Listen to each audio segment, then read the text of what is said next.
Hello students, today we will start the new chapter of class 7th and the chapter name is heat. In this chapter we are know about different forms of heat and their properties. We are all familiar with the sensation of hot and cold. हम सभी hot and colds गर्म और ठंडा इन दोनों के बारे में जानते हैं, फील भी करते हैं अपने डे टू डे लाइफ में. On a hot summer day we find it uncomfortable to walk barefoot on a cemented floor. जैसे कि हम गर्मियों के दिनों में फ्लोर पर सीमेंटेड फर्श पर नंगे पैर चलते हैं तो हमको बहुत हॉट फील होता है. और एज इट टू हॉट बहुत ज़्यादा गर्मी होती है. During winter months we will find that very floor as being too cold. और ठंड के दिनों में अगर हम फर्श पे चलते हैं, फ्लोर मीन्स फर्श, तो हम पाते हैं कि हमको बहुत कूल फील हो रहा है फीट में. तो ये दोनों तरह के एक्सपीरियंस फीलिंग हमको मिलते हैं. We express the degree of hotness of a body through its temperature. किसी भी बॉडी का टेम्परेचर, एनी सब्सटेंस और एनी ह्यूमन बॉडी का जो हॉटनेस होता है वो एक्सप्रेस किया जाता है किसके द्वारा? उसके टेम्परेचर, ये वर्ड है टेम्परेचर. इसी के थ्रू हम किसी भी बॉडी का हॉटनेस का डिग्री कितना है ये जानते हैं. The more is the temperature of a body the hotter it is and vice versa. Means अगर किसी भी बॉडी, किसी भी ऑब्जेक्ट का टेम्परेचर ज़्यादा है तो क्या होगा? वो बहुत हॉट होगा. और अगर उसका टेम्परेचर बहुत कम है तो क्या होगा? बहुत ही वो कूल होगा. Vice versa means just opposite. Heat as energy. Heat को हम एनर्जी के थ्रू देखेंगे. We know from our daily experience that a bottle of ice cold milk left on a table on a hot summer day soon warms up. गर्मियों के दिनों में जब हम आइस कोल्ड मिल्क मीन्स बहुत ही ठंडा मिल्क का बॉटल हो या कोई कोल्ड ड्रिंक अगर है, उसको हम टेबल पे कुछ देर के लिए छोड़ देते हैं, रख देते हैं, तो देखते हैं कि बहुत ही जल्द वो क्या हो जाता है? वार्म्स अप, गर्म हो जाता है. और इसी के just opposite a glass tumbler of boiling hot milk kept on the same table cools down after a while. अगर हम गर्म दूध के ग्लास को टेबल पे रख देते हैं तो वो भी कुछ देर बाद क्या होता है? ठंडा हो जाता है. मीन्स जब हम गर्म चीज़ रखे थे तो वो ठंडी हो गई, और कोई जब ठंडा हम वहाँ पे रखे तो क्या हो गया? वो गर्म हो गया. There is a transfer of energy between the body and its surroundings.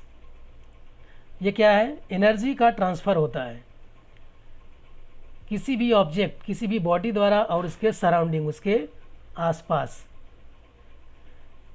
This transfer continues till the body and its surroundings attain the same temperature. और ये तब तक ट्रांसफ़र होता रहता है जब तक कि वो जो बॉडी है, यानी कि जो ऑब्जेक्ट है, उसका टेम्परेचर और सराउंडिंग का टेम्परेचर, यानी कि उसके आसपास का जो टेम्परेचर है, वो दोनों क्या हो जाए?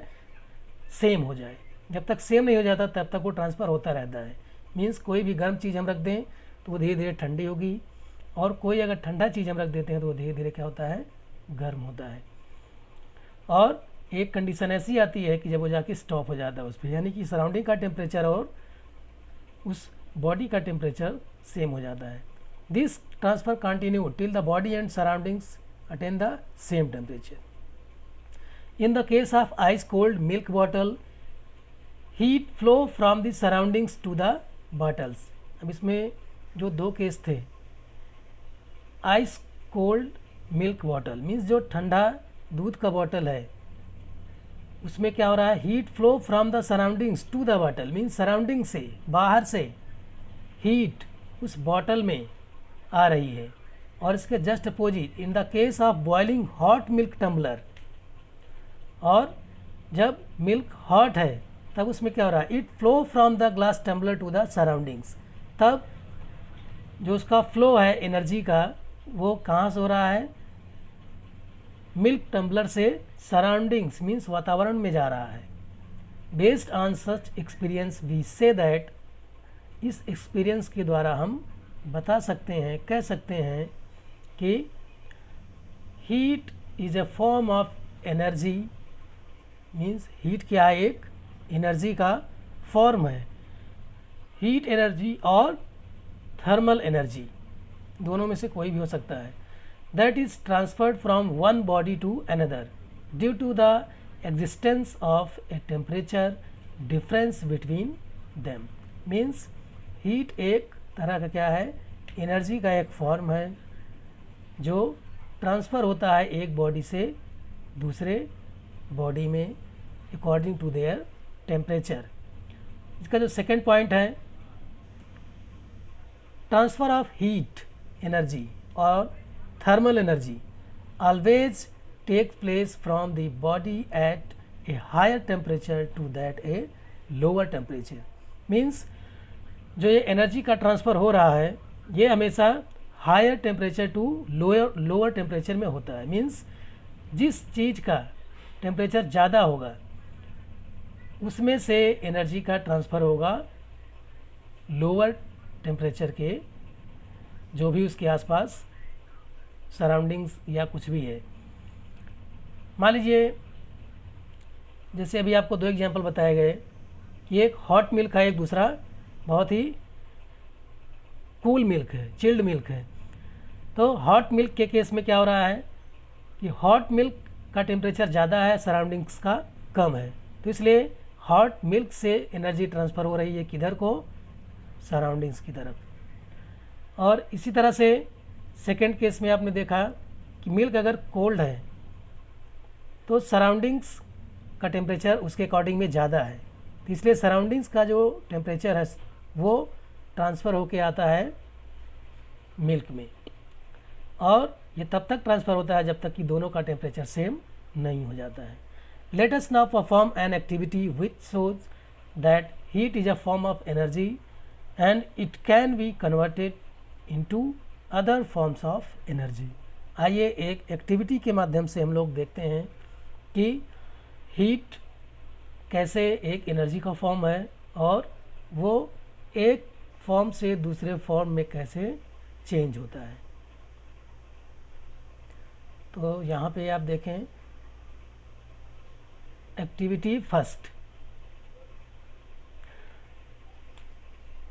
We can get other forms of energy from heat, मतलब हम हीट एनर्जी से दूसरा एनर्जी का फॉर्म भी पा सकते हैं, यानी कि हीट एनर्जी को हम अदर एनर्जी में चेंज कर सकते हैं। जैसे देखिए, take a vessels half filled with water means एक यहाँ पे हम वाटर का एक वेसल्स बर्तन लेते हैं, उसको आधा भर लेते हैं पानी से, cover it with A light aluminium lead and heat it over a flame, उसको हम एक ढक्कन से एल्युमिनियम के ढक देते हैं, फिर उसके नीचे फ्लेम बर्न कर देते हैं, उसको जला देते हैं नीचे जिससे वो हीट हो। We will see that the water start boiling after a while the lid then rise up and falls down again and again। जब वो बॉयल करने लगता है वाटर तो हम देखते हैं कि जो उसका ढक्कन था वो क्या होता है, बार बार ऊपर उठता है और नीचे गिरता है। इसका मतलब उसमें कोई एनर्जी है, यानी कि उसमें कोई पावर है, तभी तो वो क्या कर रही है, उसको ऊपर और नीचे बार बार हो रहा है, जिसके कारण फॉर्म किसके कारण हो रहा है, the steam form by the heated water, जो वाटर हीट हो रहा है उसमें स्टीम फॉर्म हो रही है, भाप बन रही है और उसके द्वारा वो ढक्कन ऊपर और नीचे हो रहा है। Could raise and the lid, it is therefore does mechanical work means ये जो स्टीम है कैसा वर्क कर रही है, मैकेनिकल। एक मशीन की तरह, जैसे वर्क मशीन एक करती है, तो वो इसमें पावर आ गई किसमें, स्टीम में। This shows that heat is a form of energy and it can be use to do mechanical work. इससे हमको पता चलता है कि ये एक एनर्जी का फॉर्म है और इससे हम मैकेनिकल वर्क कर सकते हैं। तो इसी बेस्ड पर आगे चल के आपने सुना भी होगा कि स्टीम इंजन का इन्वेंट किया गया था जेम्स वाट द्वारा, भाप का इंजन, जो कि इसी पर बेस्ड था। Do you know in early days heat was considered as a fluid. बहुत प्राचीन समय में हीट को एक फ्लूइड मीन्स लिक्विड की तरह समझा जाता था। That float from a hotter body to a colder body means एक ये क्या है, एक लिक्विड का फॉर्म है हीट, जो हॉटर बॉडी से कोल्डर बॉडी में ट्रांसफ़र होता है। और ये क्या होता है, weightless and colourless fluid was called the calorific. इसको क्या कहा जाता था, calorific. This theory was shown to be incorrect, लेकिन ये थ्योरी इनकरेक्ट हो गई। कब, by the experiment of physicist, जो भौतिक वैज्ञानिक थे उनके द्वारा जब और ज़्यादा इन्वेंशन हुआ, जैसे इनमें कुछ नाम दिए गए हैं फिजिसिस्ट के, Davy, count Rumford and Joule, who showed that heat is just a form of energy. उन्होंने उस धारणा को गलत साबित कर दिया और बताया कि हीट क्या है, एक एनर्जी का एक फॉर्म है। तो आज के लिए इतना ही। नेक्स्ट वीडियो में हम लोग देखेंगे हीट एंड टेम्परेचर। थैंक्स।